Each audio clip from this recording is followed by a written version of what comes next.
Hello ಎಲ್ಲರಿಗೂ ನಮಸ್ತೆ. Welcome back to my YouTube channel. ನಾನಿವತ್ತು ತಲೆಕಾಲು ಸಾಂಬಾರು ಮಾಡ್ತಾಯಿದ್ದೀನಿ. ನಿಮಗೆಲ್ಲ ಗೊತ್ತಿರೋ ಹಾಗೆಯೇ ತಲೆಕಾಲು ಸಾಂಬಾರು ಅಂದರೆ ತಲೆ ಮಾಂಸ ಸಾಂಬಾರು ಅಂತ ಕೂಡ ಹೇಳ್ತಾರೆ. ಎಲ್ರಿಗೂ ಇಷ್ಟ. ನಾನ್ ವೆಜ್ ಪ್ರಿಯರಿಗಂತೂ ಇದು ತುಂಬ ಇಷ್ಟ. ನಾನು ಮೊದಲಿಗೆ ನಾನೇನೇನು ಮಸಾಲೆಗಳು ಹಾಕ್ಕೊತೀನಿ ಅದೆಲ್ಲ ರುಬ್ಕೊಂಡು ಇಟ್ಕೊತೀನಿ. ಮೊದಲಿಗೆ ಒಂದು ಮಿಕ್ಸಿ ಜಾರ್ಗೆ ಒಂದು ಮೀಡಿಯಮ್ ಸೈಜ್ ಟೊಮೆಟೊ ಮತ್ತು ಈರುಳ್ಳಿ, ಹಾಗೆ ಕೊತ್ತಂಬರಿ ಸೊಪ್ಪು, ಪುದೀನ, ಒಂದು ಮೆಣಸಿನ್ಕಾಯಿ, ಶುಂಠಿ ಬೆಳ್ಳುಳ್ಳಿ ಹಾಕ್ಕೊಂಡು ನಾನು ಮಿಕ್ಸಿ ಮಾಡ್ಕೊತೀನಿ. ಇದೊಂದು ಮಸಾಲ ಪೇಸ್ಟ್ ರೆಡಿ ಮಾಡ್ಕೊತೀನಿ. ನೆಕ್ಸ್ಟ್ ಅದೇ ಮಿಕ್ಸಿ ಜಾರಿಗೆ 2 ಸ್ಪೂನಷ್ಟು ಅಚ್ಚ ಖಾರದ ಪುಡಿ, ಹಾಗೆ 1.5 ಸ್ಪೂನಷ್ಟು ಧನಿಯಾ ಪೌಡರ್. ಅಂದರೆ ಧನಿಯಾ ಅಂತ ಹೇಳಿದರೆ ಪ್ಲೇನ್ ಧನಿಯಾ ಅಲ್ಲ, ಅದಕ್ಕೆ ಸ್ವಲ್ಪ ಮಿಕ್ಸ್ ಕಾಳೆಲ್ಲ ಹಾಕ್ಕೊಂಡು ಊರ್ಕಡೆ ಮಾಡಿರ್ತಾರಲ್ವ, ಸೊ ಅದನ್ನು ಹಾಕ್ಕೊಂಡು ನಾನು ಮಿಕ್ಸಿ ಮಾಡಿ ಎತ್ತಿಟ್ಕೊತೀನಿ.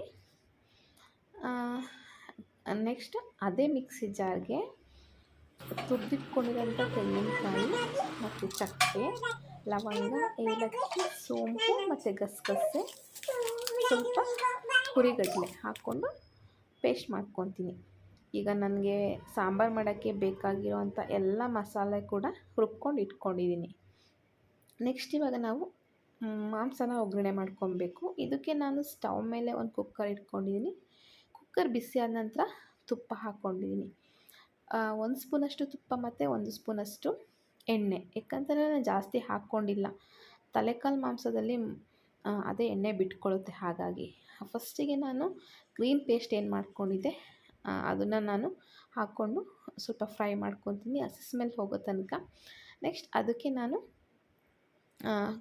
ಅಚ್ಚ ಖಾರದ ಪುಡಿ ಪೇಸ್ಟ್ ಮಾಡಿದ್ದೆ ಅಲ್ವಾ, ಅದನ್ನು ಹಾಕ್ಕೊಂಡು ಅದು ಕೂಡ ಸ್ವಲ್ಪ ಫ್ರೈ ಮಾಡ್ಕೊತೀನಿ. ನೆಕ್ಸ್ಟ್ ಇವಾಗಲೇ ಸ್ವಲ್ಪ ಉಪ್ಪು ಹಾಕ್ಕೊತೀನಿ. ಇದು ಫ್ರೈ ಆಗಿ ಸ್ವಲ್ಪ ಒಂದು ಚಿಕ್ಕ ಕುದಿ ಬರೋವಾಗ ನಾನು ಇದಕ್ಕೆ ನೀಟಾಗಿ ತೊಳೆದಿಟ್ಕೊಂಡಿರೋಂಥ ಮಾಂಸನ ಹಾಕ್ಕೊತೀನಿ. ಕೆಲವರು ಮೊದಲಿಗೆ ಮಾಂಸ ಹಾಕಿಬಿಟ್ಟು ಆಮೇಲೆ ಎಲ್ಲ ಮಸಾಲೆ ಹಾಕ್ಬಿಟ್ಟು ಫ್ರೈ ಮಾಡ್ತಾರೆ. ಬಟ್ ನಾನು ಯಾವತ್ತೂ ಹೀಗೆ ಮಾಡೋದು ನಮ್ಮ ಮನೇಲಿ. ನಿಜ ಹೇಳಬೇಕಂತಂದರೆ ಮಾಂಸದಡಿಗೆಲ್ಲ ಇದು ನಾನು ಮೊದಲು ಮಾಡ್ತಿರೋದು. ತುಂಬ ಚೆನ್ನಾಗಿ ಬಂದಿತ್ತು. ಸ್ವಲ್ಪ ಕೂಡ ಎಲ್ಲೂ ಹೆಚ್ಚು ಕಮ್ಮಿ ಆಗಿರಲಿಲ್ಲ. ತುಂಬ ಪರ್ಫೆಕ್ಟಾಗಿ ಬಂದಿತ್ತು. ನನಗಂತೂ ತುಂಬ ಖುಷಿ ಆಯಿತು. ಫಸ್ಟ್ ಊಟ ಮಾಡಿದ ರಿಯಾಕ್ಷನ್ ಹೇಗಿತ್ತಂದರೆ, ಇಷ್ಟೊಂದು ಚೆನ್ನಾಗಿ ಮಾಡಿಬಿಟ್ಟಿದ್ಯಾ ಅಂತ ರಿಯಾಕ್ಷನ್ ಕೊಟ್ಟರು. ನೋಡಿ ಚೆನ್ನಾಗಿ ಇದರಲ್ಲೇ ಸ್ವಲ್ಪ ಹೊತ್ತು ಕುದಿಸ್ಕೊಂಡೆ. ಒಂದು 1/4% ಹಾಗೆ ಬೆಂದಿದೆ ಇಲ್ಲಿ. ನೆಕ್ಸ್ಟು ಕಾಯಿ ಪೇಸ್ಟ್ ಇತ್ತಲ್ವ, ಅದನ್ನು ತುಂಬ ನುಣ್ಣಗೆ ಪೇಸ್ಟ್ ಮಾಡ್ಕೊಂಡಿದ್ದೆ. ನೆಕ್ಸ್ಟ್ ಈಗ ಅದನ್ನು ಬೇಯ್ತಿರೋಂಥ ತಲೆ ಮಾಂಸಕ್ಕೆ ಹಾಕ್ಕೊಳ್ಳೋಣ. ಹಾಕ್ಕೊಂಡು ಚೆನ್ನಾಗಿ ಮಿಕ್ಸ್ ಕೊಟ್ಕೊಳ್ಳೋಣ, ಆಯಿತಾ? ಮಿಕ್ಸ್ ಕೊಟ್ಕೊಂಡ ನಂತರ ನಿಮಗೆ ಎಷ್ಟು ಕನ್ಸಿಸ್ಟೆನ್ಸಿ ನೋಡ್ಕೊಂಡು ಥಿಕ್ನೆಸ್, ತುಂಬ ಥಿಕ್ಕಾಗಿ ಬೇಕು ಅಂತಂದರೆ ಅಥವಾ ತುಂಬ ಮೀಡಿಯಮ್ ಬೇಕು ಅಂತಂದರೆ ನೋಡ್ಕೊಂಡು ನೀರು ಹಾಕ್ಕೊಳ್ಳಿ. ಹುರಿಗಡಲೆ ಹಾಕಿದ್ದೀವಲ್ವ, ಸೊ ಹಾಗಾಗಿ ಅದು ಸ್ವಲ್ಪ ಗಟ್ಟಿಯಾಗೋ ಚಾನ್ಸಸ್ ಇರುತ್ತೆ. ನಾನು ತುಂಬ ತೆಳು ಮಾಡಿರಲಿಲ್ಲ, ನಾನು ಹದವಾಗಿ ಮೀಡಿಯಮಾಗಿ ಮಾಡಿದ್ದೆ. ನೋಡಿ ಈಗ ಚೆನ್ನಾಗಿ ಒಂದು ಮಿಕ್ಸ್ ಕೊಟ್ಕೊತೀನಿ. ಮಿಕ್ಸ್ ಕೊಟ್ಕೊಂಡು ನಂತರ ನೀರೆಲ್ಲ ಆ್ಯಡ್ ಮಾಡಿಕೊಂಡು, ಈ ಟೈಮಲ್ಲಿ ನೀವು ಸಪ್ಪೆ ಅನಿಸಿರೋ ಉಪ್ಪೆಲ್ಲ ಹಾಕ್ಕೋಬೋದು. ಎಲ್ಲ ಹಾಕ್ಕೊಂಡು ನಾನು ಚೆನ್ನಾಗಿ ಮಿಕ್ಸ್ ಮಾಡಿಬಿಟ್ಟು 4ರಿಂದ 5 ವಿಷಲ್ ಕೂಗಿಸ್ಕೊತೀನಿ. ಕೂಗಿಸ್ಕೊಂಡ್ರೆ ಸಾಂಬಾರು ರೆಡಿ ಆಗುತ್ತೆ ಅಷ್ಟೇ. ಇದೆಲ್ಲ ತುಂಬ ಕಷ್ಟ ಅಂದ್ಕೊತಿದ್ದೆ ಮಾಡೋದು.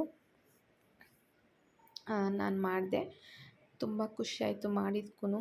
ತುಂಬ ಚೆನ್ನಾಗಿ ಬಂದಿತ್ತಲ್ಲ, ನಾವು ಏನೇ ಮಾಡಿದರೂ ಅದು ನೀಟಾಗಿ ಬಂದರೆ ಖುಷಿ ಆಗುತ್ತಲ್ವ. ನೋಡಿ ಬೆಂದ್ಬಿಟ್ಟು ವಿಷಲೆಲ್ಲ ತೆಗೆದ ನಂತರ ಈ ಥರ ಬೆಂದಿದೆ. ತುಂಬ ಸೂಪರಾಗಿ ಮಾಂಸ ಬೆಂದಿತ್ತು.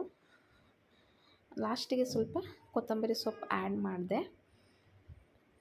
ಸಾಂಬಾರು ಸಖತ್ತಾಗಿತ್ತಾಯ್ತಾ? ನೀವು ಟ್ರೈ ಮಾಡಿ. ನೀವು ಯಾವ ರೀತಿ ಮಾಡ್ತೀರಾ ಅಂತ ಕಮೆಂಟ್ ಮೂಲಕ ತಿಳಿಸಿ. ಲಾಸ್ಟಿಗೆ ಸ್ವಲ್ಪ ಕೊತ್ತಂಬರಿ ಸೊಪ್ಪು ಆ್ಯಡ್ ಮಾಡಿದೆ. ಸಾಂಬಾರು ಫುಲ್ ರೆಡಿ ಆಯಿತು. ನಮ್ಮ ಕಡೆ ಬಾಣಂತನದೆಲ್ಲ ತಲೆ ಮಾಂಸ ಸಾಂಬಾರು ಕಂಪಲ್ಸರಿ ಕೊಡ್ತಾರೆ. ಇದು ತುಂಬ ಒಳ್ಳೆಯದು ಹೆಲ್ತಿಗೆ ಅಂತ ಹೇಳಿ. ನಿಮಗೆ ಈ ವಿಡಿಯೋ ಇಷ್ಟ ಆದರೆ ಲೈಕ್ ಮಾಡಿ, ಶೇರ್ ಮಾಡಿ, ಹಾಗೆ ಸಬ್ಸ್ಕ್ರೈಬ್ ಮಾಡೋದನ್ನ ಮರಿಬೇಡಿ. Thank you for watching.